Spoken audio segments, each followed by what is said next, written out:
Hoje, a Câmara dos Deputados analisa se mantém ou não a prisão de Chiquinho Brazão por suspeita de ser um dos mandantes da morte da vereadora Marielle Franco. O Igor Damasceno está direto de Brasília e vai trazer as informações para a gente. Olá, Igor, bom dia. Eu falo que é política, mas nem tanto assim, porque a gente está falando de um crime que envolve políticos e que políticos podem definir, inclusive, se esse político suspeito se mantém, vai ser mantido preso ou não, né? Pois é, Adriane, a solução do caso Marielle Franco continua repercutindo muito aqui em Brasília, viu? Bom dia para você, bom dia para todos que nos acompanham. A análise da Câmara sobre a prisão de Chiquinho Brazão começa hoje às 2 horas da tarde na Comissão de Constituição e Justiça, a CCJ. Só para a gente contextualizar, são 3 os mandantes de mandar matar Marielle Franco. Quem são essas pessoas? O deputado federal Chiquinho Brazão, o irmão dele e também conselheiro do Tribunal de Contas do Estado do Rio de Janeiro, Domingos Brazão, e o ex-chefe da Polícia Civil do Estado, que é o Rivaldo Barbosa. Os 3 foram presos preventivamente no fim de semana e trazidos aqui para Brasília. Só que no caso de Chiquinho Brazão, ele é um parlamentar, um deputado federal. A prisão foi expedida pelo ministro Alexandre de Moraes e, pela regra, o ministro precisa enviar um ofício informando a prisão de Chiquinho Brazão para a Câmara. Por quê? Porque a Câmara precisa decidir se mantém ou não Chiquinho Brazão preso, já que ele tem foro privilegiado. O rito é o seguinte: primeiro, a CCJ escolhe um relator e dá um parecer sobre essa prisão do STF.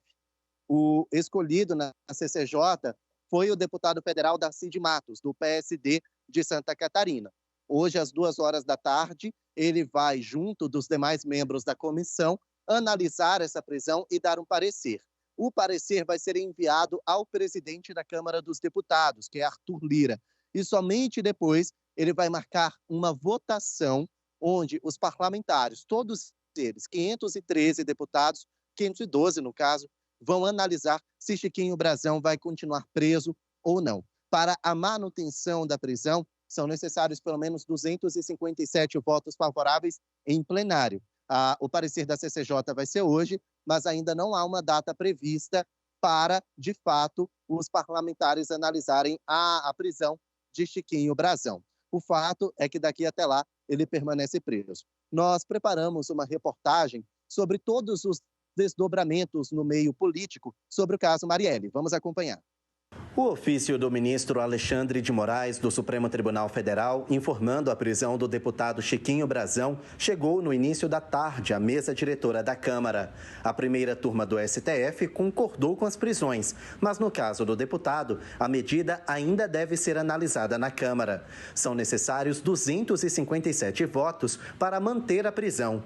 Chiquinho Brazão era filiado à União Brasil e foi expulso do partido após a prisão preventiva.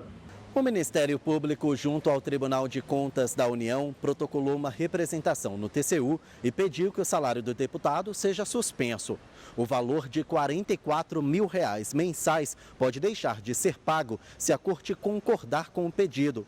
Como o salário deste mês já foi pago, o Ministério Público também pede a devolução dos valores proporcionais. Os acusados chegaram a Brasília no domingo à tarde e foram levados para o Presídio Federal. A transferência mobilizou um forte esquema de segurança.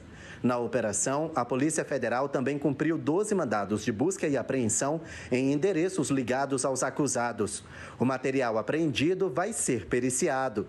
Com base no relatório final das investigações, a Procuradoria-Geral da República já pediu o bloqueio de bens dos acusados para garantir a reparação de danos aos familiares de Marielle e Anderson Gomes. O Ministério Público vai pedir R$ 3 milhões em indenização por vítima. Nos próximos dias, a Procuradoria-Geral deve decidir se apresenta a denúncia contra os acusados.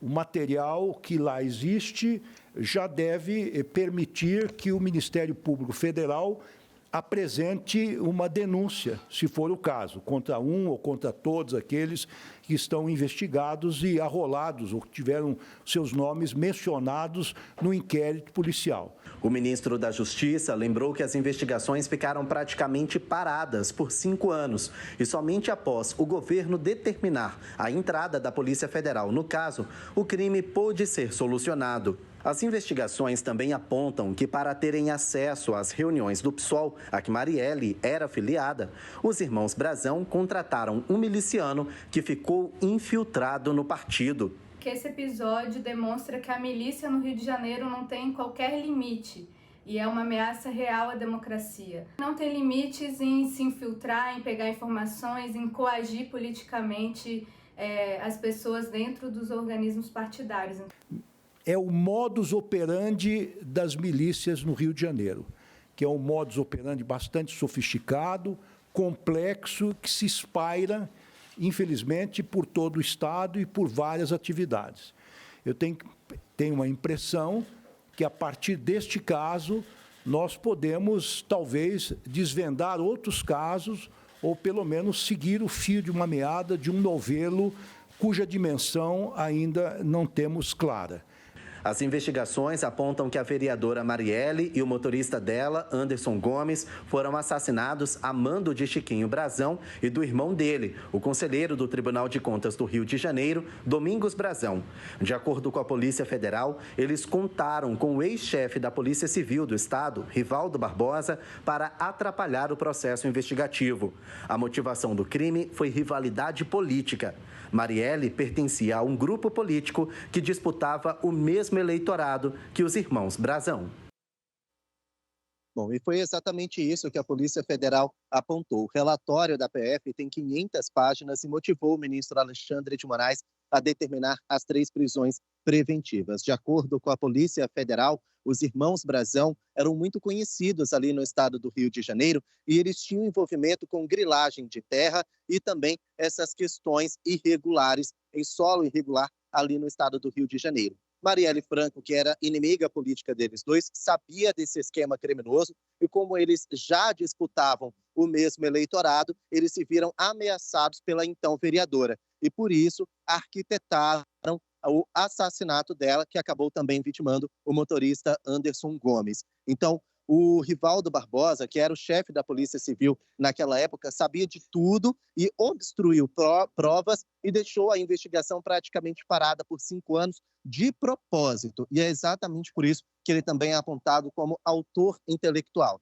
Quem efetuou os disparos foi Rony Lessa, que já está preso desde 2019, e um amigo dele, identificado como Macalé, que inclusive já foi assassinado no ano de 2021. E quem dirigiu o carro para os 2 assassinos foi Elcio de Queiroz, que também já está preso desde 2019. Agora, todas as pessoas, os executores e os mandantes, estão atrás das grades. Sobre esse caso, Adriane, nós temos uma outra novidade. A gente já sabe que os 3 autores intelectuais, irmãos Brazão e Rivaldo Barbosa, estão presos na Penitenciária Federal daqui de Brasília. Só que a Polícia Federal quer isolar todos eles. Então, Rivaldo deve continuar ficando aqui na Penitenciária de Brasília e, para evitar uma possível comunicação entre os mandantes, o Chiquinho Brazão deve ser transferido para a Penitenciária de Campo Grande, em Mato Grosso do Sul. E o irmão dele, o Domingos Brazão, deve ser enviado para o presídio de Porto Velho, em Rondônia. Quem faz essa transferência é a Secretaria Nacional de Políticas Penais, a Senapen, que é subordinada ao Ministério da Justiça. Por enquanto, o ministro Ricardo Lewandowski ainda não decidiu quando essas transferências vão ser feitas. Adriane. Agora, Igor, são situações que a gente vai precisar acompanhar em relação ao foro privilegiado, de que forma que o parlamento vai considerar, mas é muito provável que não sejam favoráveis. O próprio partido já fala da expulsão, né, de Brazão, então não deve ter muitos aliados nesse momento políticos, até porque qualquer pessoa que se demonstre aliado acaba trazendo para si, né, de alguma forma, a relação com os irmãos. Um crime que foi motivado, a princípio, pela investigação tardia, né, pelos próprios atrapalhos que se teve de política. A Marielle atrapalhava os planos políticos dos dois, né? Poderia, inclusive, ocupar a vaga que hoje é ocupada por um, caso estivesse viva e tivesse a chance de ter continuado a sua carreira. Era vereadora, mas já estava tendo um protagonismo naquela região do Rio de Janeiro, poderia facilmente ter se tornado deputada. E durante a reportagem você citou de um pedido de indenização de 3 milhões por vítima. Esse pedido seria relacionado por conta da investigação que ficou parada, por conta dos mandantes do crime. O que seria, quem pagaria essa indenização?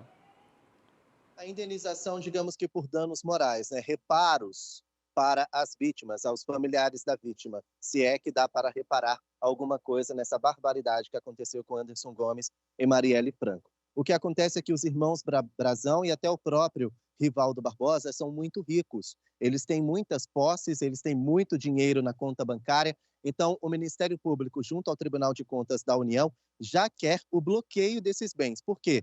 Com esses bens deles, a Justiça quer indenizar os familiares das duas vítimas. Chega aí a 3 milhões de reais para cada um. Então, seriam os próprios autores intelectuais que arcariam com essa indenização. O pedido já foi protocolado, a representação já tramita no Tribunal de Contas da União. Agora a Corte precisa se reunir e decidir se sim, vai bloquear esses bens como método de pagamento para as famílias, como uma forma de indenização, de reparação por tudo o que aconteceu. Quer ficar por dentro de todas as notícias e programação da TV A Crítica? Então já se inscreve e ativa o sininho. E até o próximo vídeo.